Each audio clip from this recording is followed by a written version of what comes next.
Hello, hello. Welcome to Your Home by Design, the podcast where we talk all about our homes and how they affect our health and well-being. Some episodes we delve deep into the research and some we just chat. I'm Nico, an interior designer and researcher passionate about bringing forward the findings so that you can improve your lifestyle and well-being. Grateful to have you. Let's do this. Hey everyone, welcome back to Your Home by Design. It's so good to be back with you for another episode. Now, it's almost June, it's almost summertime, and I feel we can use this time right now to look at how we live and how we want to live outside during the warmer months, how we set up our outdoor spaces and why it's beneficial to do this, and then to experience the benefits to being outdoors in a space that you've created that you enjoy. I'm going to talk about what it means to you to do this, to your health and your well-being, and some design tips that you can use in your planning. I am so excited to get outside and to enjoy living outside, and the benefits of doing that are so immense. And I want to spend, and I don't know about you, as much time living outdoors as possible, from eating to reading to enjoying just being still outdoors. So let's get into it. Okay, so where do you spend your time outside? When it's warm, when the warm sunshine draws you out and you look to go outside, where are you going? Do you have a little balcony? Do you have a backyard? A little patio, a deck? Where is that place that you go to? I know for myself, I go to our lower deck, and I've got little couches and a table, and it's quite tranquil. But to be honest, it is not set up the way that I envision it, the way that I'd want it to be set up. And I know that if I did set it up in this way, it would draw me out more. I would spend more time outside. So I'm curious, where do you spend your time outside? And is it set up right now, or will it be set up in the coming weeks to how you really want it to be set up? Does it call you out? Does it call you to stay and cause you to linger and experience your daily style living outside under the sky? You may find that the majority of the time you're focused on your interior spaces, and then all of a sudden the summer hits and you kind of scramble a bit to gather everything and get everything outside, and to plant your flowers, to set up your outdoor furniture, or to buy a few things. And it's a bit of a mad dash to be like, okay, yes, now we have sun, let's get outside. And then you just don't address certain things. You find that the time comes and goes before you really, really have a chance to dig in and address what it is and that you want to change, or what it is that you might want to add, and why it's so important to do this. So I thought today's topic was really timely because, we are still in May, and it's time to think about and plan out your outdoor spaces, and to really, really create an outdoor oasis. So I hope today's episode inspires you to do just that. I'm looking forward to doing the same for myself. So I want to share some pretty cool things about the benefits to living life outdoors. Now, I'm really not talking about going for a hike. I'm not talking about leaving your home and experiencing the outdoors, although that is very, very beneficial and very important to do. But today, I'm not talking about that type of living. I'm going to be talking about things like dining al fresco with friends and family, lingering in the moment where you sort of finish your dinner and then let the plate sit for a while as you top up your vino. And I'm talking about Saturday morning coffee and the dappling of the sun. I'm talking about listening to the sounds of the birds chirping, or life happening in the distance while you read and sip on lemonade. So what are the benefits in doing any or all of these things? Well, Firstly, I want you to think about how fun it is to do something sort of out of the ordinary, right? To have a different experience. Take your usual routines like, your morning coffee or reading a book or eating dinner. And instead of being in your kitchen at your table or on your sofa in your living room, you do these things outside. And envision what that does, just picture it in your mind, picture sitting on your living room sofa, reading a book versus sitting outside on a sofa in the warmth of the sun while you can hear the wind rustling the trees and the birds chirping. Right? Like it really changes things up. It gives you a different perspective, a different vantage point. You start your day off better. Creating elements of surprise and wonder are very, very good for your brain and really good for your overall happiness. If you delight in your surroundings, it's amazing what it does to your body and your brain. So by switching up your routine and taking those normal type routines and doing them outside, it creates that element of surprise. It's out of the ordinary. So it really, really allows your brain to see things differently and focus on things differently. And it's really enriching to your day-to-day life. So there's been studies done on the benefits of eating outside. And there was one study done on how dining outside can actually heighten your senses, which may cause you to find your food more tasteful.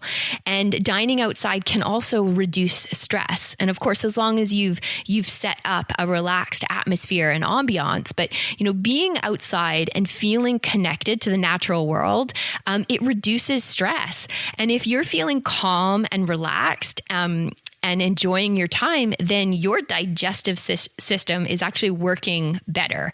And you'll be able to digest your food better. And the research that I read on this, I love this because this has to do with your parasympathetic and your sympathetic nervous system. And of course, your sympathetic nervous system is, your fight, flight, or freeze. So when your body's in that state, you're not able to digest your food. Whereas if you're in a parasympathetic state, then your body feels safe and calm and it's relaxed. So it digests food.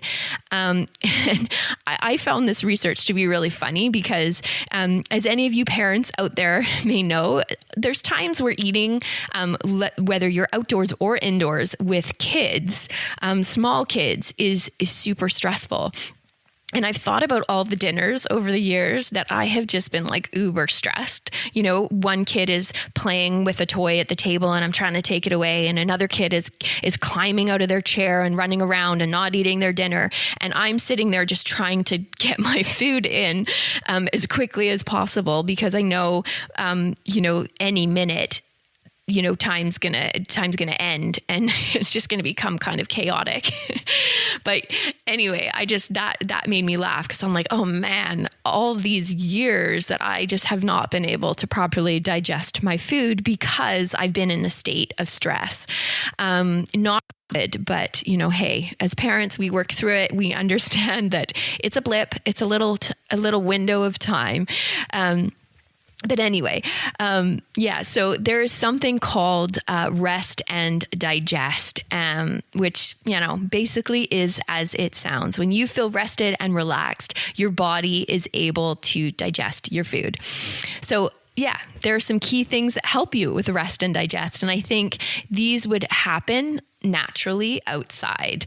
And that is, you're slowing your breathing down. You're slowing down your pace of life, just sitting and not worrying about this or that. So back to my point of just letting those dishes just sit and enjoying getting lost in the moment with who you're eating dinner with, and being more present. All of these things will aid in de-stressing you.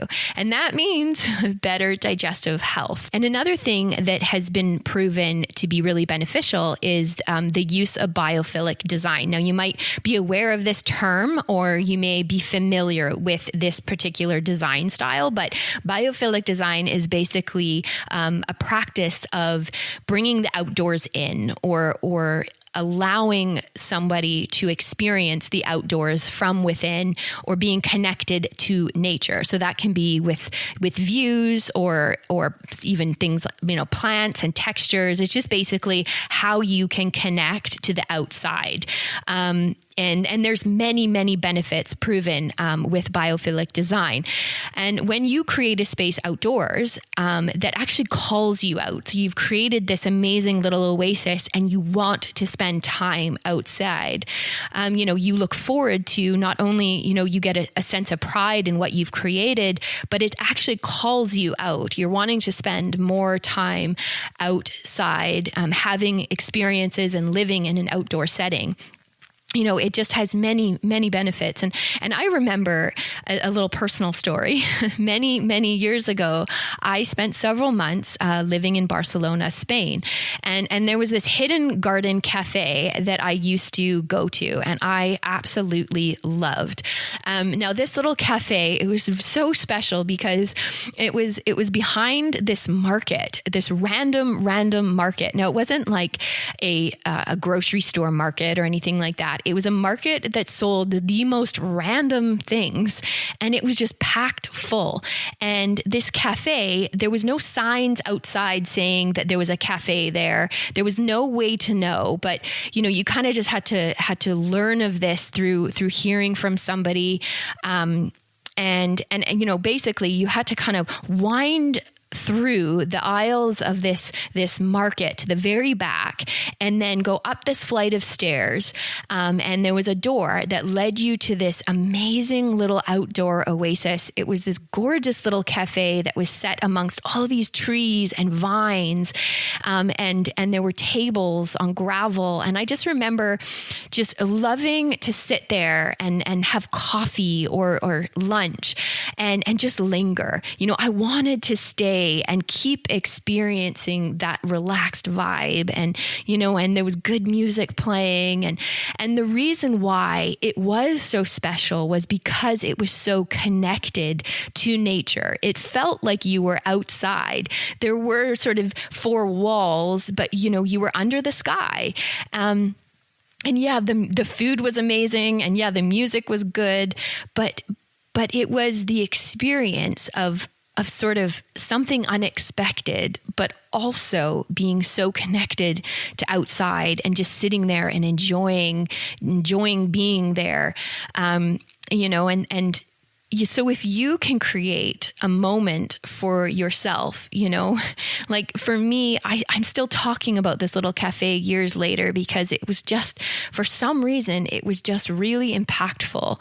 So yeah, if you create a space for yourself, a little oasis outside where you get the benefits of biophilic design, and you've created little elements of surprise and it calls you out, you experience color therapy and even improved digestion, sharing moments with friends and loved ones. And I know that if you create it this year, by the time summer is over, you will be much, much happier that you did. So before I get into how and where to start in creating an outdoor space, I just wanted to share one more little story with you. And when many years ago, I rented an apartment in a city close to where I live now.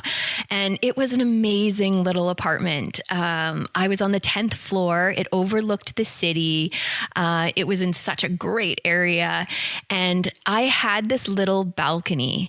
And I had gone away on a trip to England, and my boyfriend, now my husband, while I was away, he did a little balcony remodel for me. And he clad the concrete balcony floor with wood decking, and he stained it for me in the most beautiful color. And when I got home, it was like this big surprise. And I still remember how amazing it was and how that just changed how I used that apartment. and how we use the balcony. I put this lovely little bistro set out there. I put huge comfy cushions and string lights and a few little flower pots. I spent so much time out there as a result of that one little change. And I share this story with you because you don't have to have a huge space to be able to enjoy outside living.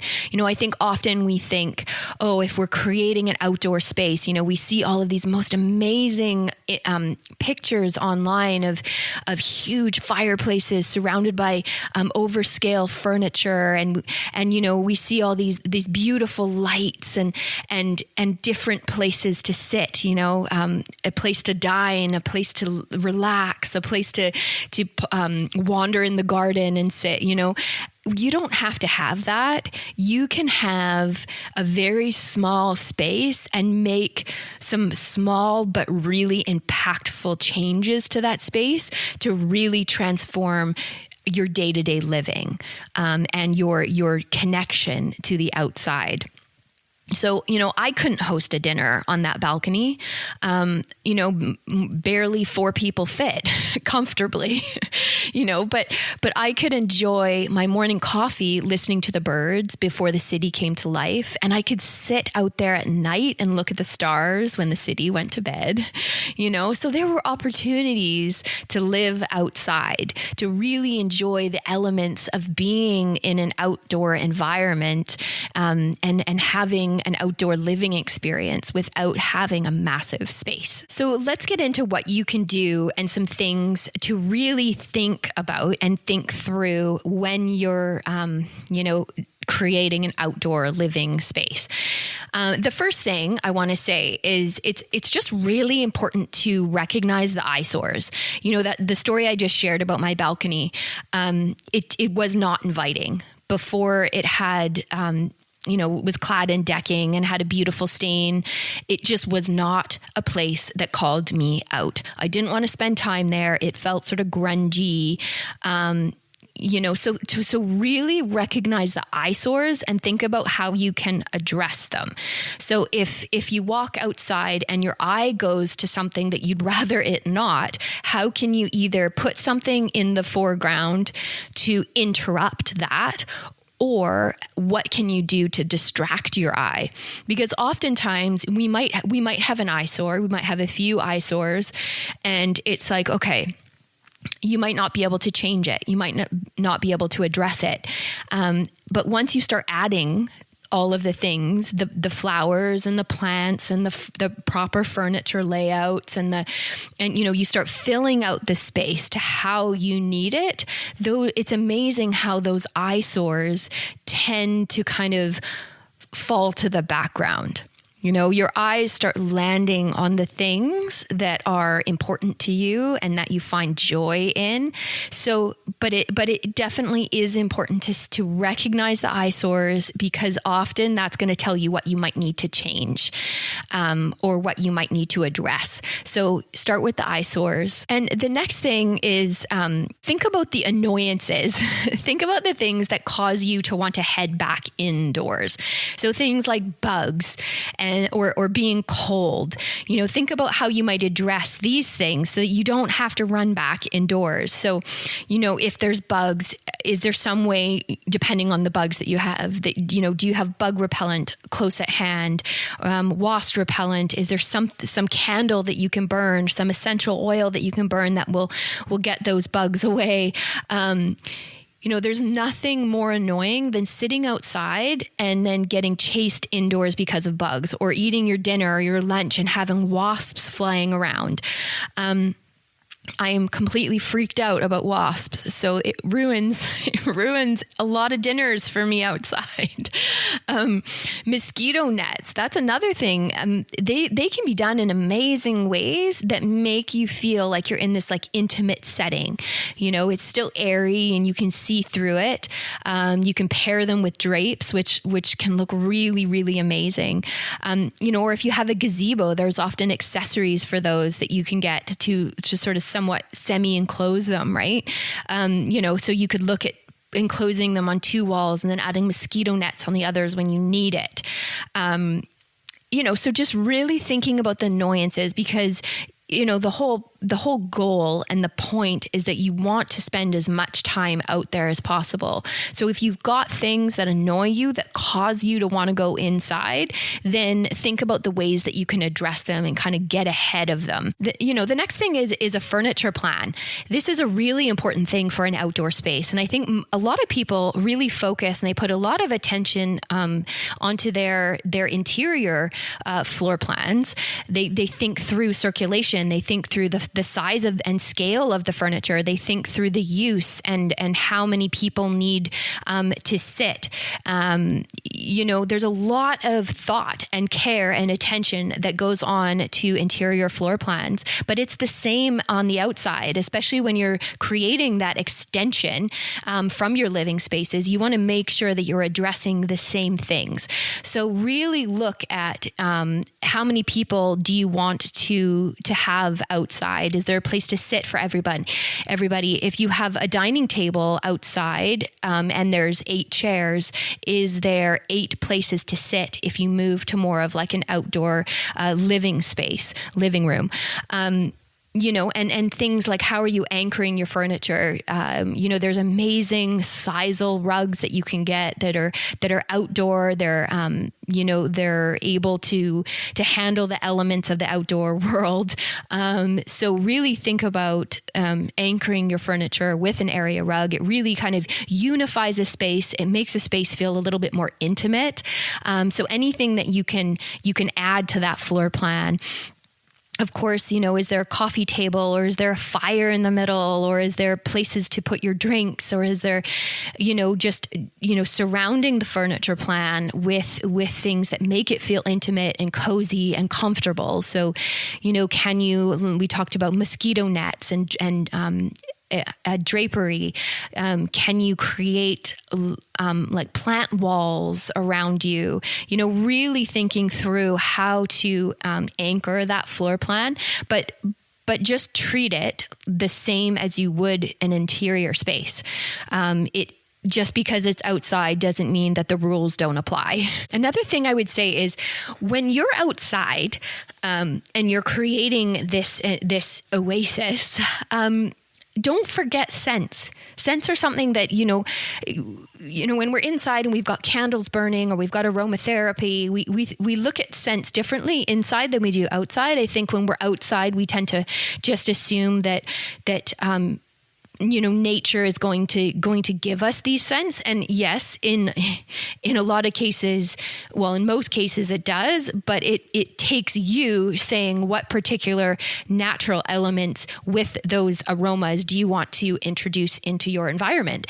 So do you love the smell of roses, or do you love the smell of jasmine?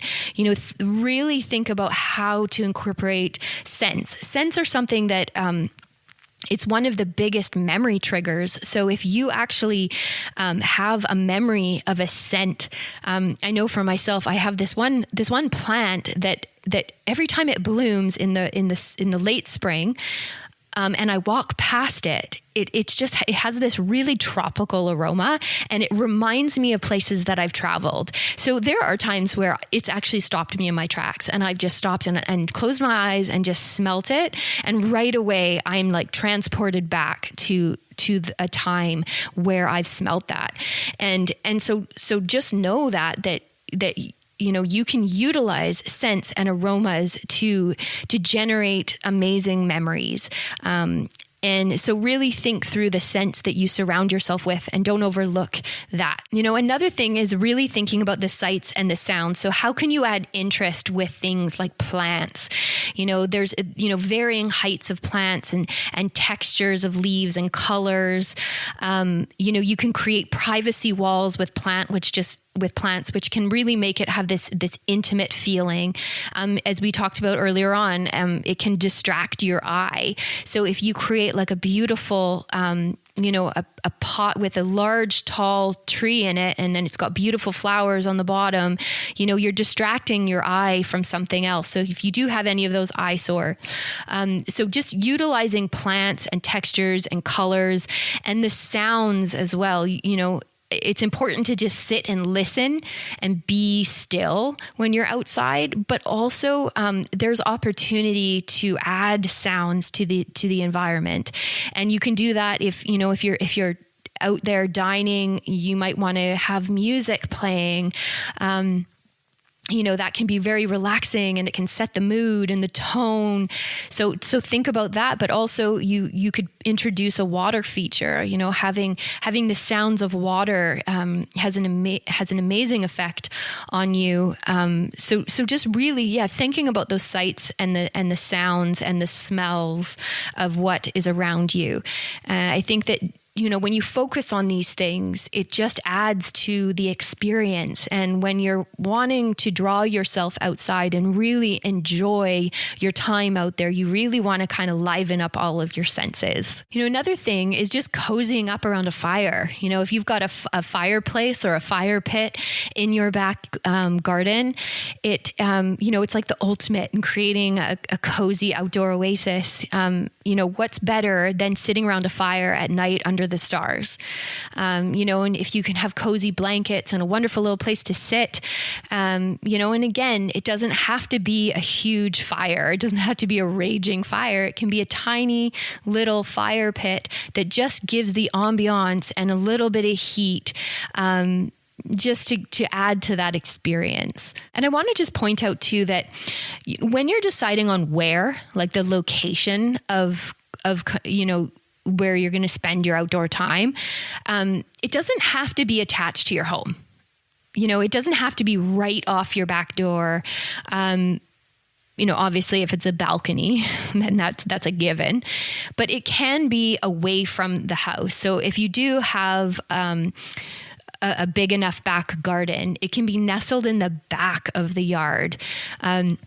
You can have a gazebo and a lovely area there set up. It does not have to be right off of your door.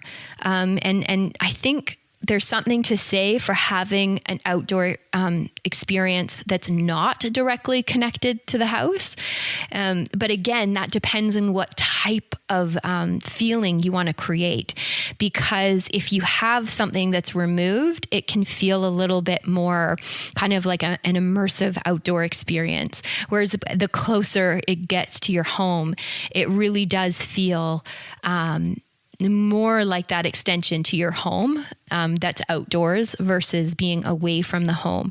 So but again, like that really comes down to how you want to use the space and how you really want to feel when you're in it. If your outside patio or deck is in close proximity to your house, then you might want to think about how you want it to feel when you walk from the house to that outdoor space.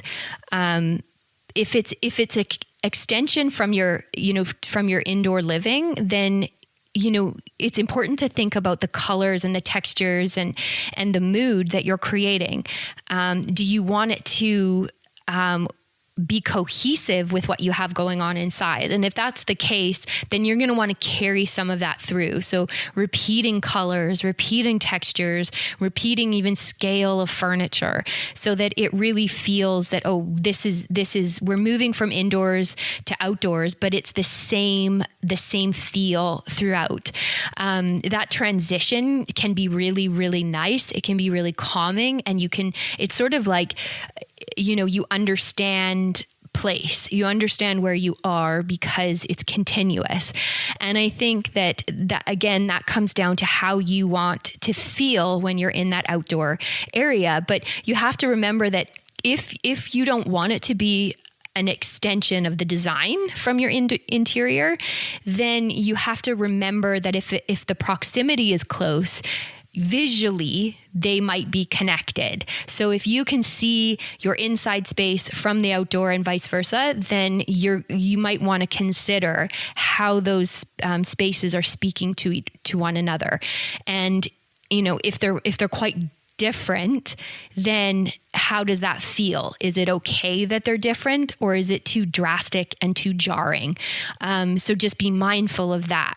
And another thing is there's nothing better than cooking outside and then eating out there. And, if you can do cooking and food prep outside, and so if you have the space to have a large outdoor kitchen and prep area, or even an outdoor oven, that just adds to the ability to keep the space really versatile and to use it longer.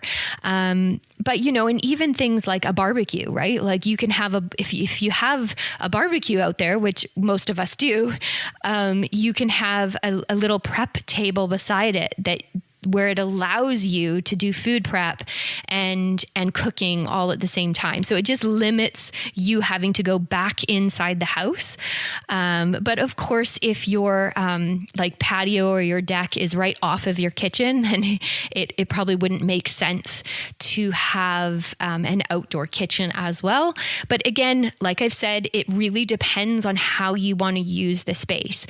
If you'd rather stay out of your indoor kitchen altogether, then absolutely opt for a little kitchen with a prep area. Maybe you live somewhere where you have several months of beautiful outdoor weather. Well, obviously in that case, having an outdoor kitchen, and, it's, as we talked about it being an extension to your home, well, that's a whole other thing, because it actually is, for half of the year, your home. You live out there. So of course it makes sense to really, really create a separate living area with a kitchen and a prep area and even, all of the dishes and the things that you need, you have outside as well. And another thing is it's an opportunity to have some fun, right? I mean, you can introduce color outside. You can have palm patterns, you can have a beachy feel, you can have a very chic feel with stripes and tassels. It's a place where you get to really choose the feel, and you can have a theme almost that is different from what you have inside. I mentioned, of course, it is important to consider how, if it is in close proximity to your indoor living spaces, then you do want to consider how that feels transitioning from inside to outside. But, if it works, then you should just go for it. And I encourage you to have some fun, because, bright colors look amazing against the sun in natural light. And it's just a great opportunity to do that. So I encourage you there. And you don't have to do it with really bright colors. If you are somebody who tends to be a little bit more on the safe side, maybe consider just doing it more tonal. So choosing one color that's for you a bit brighter or a little bit more dramatic than you might normally do. And then just consider doing varying tones of that color, and then pulling it together with some flowers that you can introduce in maybe more saturated versions of that color. But yeah, so I encourage you to really have fun with it and think about it as an opportunity to create something that has a vibe and its own kind of feeling. So one of the last things I want to say today is first, I want to say thank you for listening. And I hope you enjoyed today's episode. And I really do encourage you to think about creating an experience outside and getting on it sooner than later, because now is the time to do your planning, to do your purchasing, so that you can just, when that summer weather hits, you can just get out there and enjoy it without having to give it much more thought. And if you've ever stayed somewhere that you loved the outdoor patio, or if you have a memory that has stuck with you, like my Barcelona cafe, then think about what made that special for you. Was it the smells or the sounds? Was it the tastes of the food, the comfort of the furniture because you were relaxed and able to take it in and pay attention to the outdoor setting? Or did it connect you to nature? So really try to think about that, and then and then pull that into your experience. Creating any room, whether it's an outdoor oasis or an interior living space, it really comes down to what mood and vibe and what lifestyle do you want for yourself. What can you create that will foster and inspire the best version of yourself?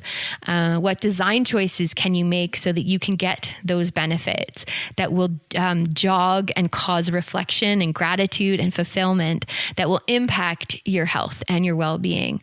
I'd love to see the outdoor spaces that you create this summer, and I'd love to hear about how they impacted your life. So seriously, tag me on Instagram. I'd love to hear about it and to see what you've done. So, and the last thing I'll say today is I just want to leave you with a quote, and it's by Gary Snyder, and it is, "Nature is not a place to visit, it is a home." So I hope that you create a home in nature this summer. Thanks so much for listening today. If you found this episode helpful, the best way to support the show is to follow along and share it with someone who'd love it too. And if you'd like to go a step further, you can become one of our Better Living backers. It's a small monthly contribution that helps keep the show going. And as a thank you, I'll send you a personal note along with a 15% discount for the Create Space course when it launches. You can find the Support the Show link right in the show notes. I'm so glad you're here. Thanks for creating space with me.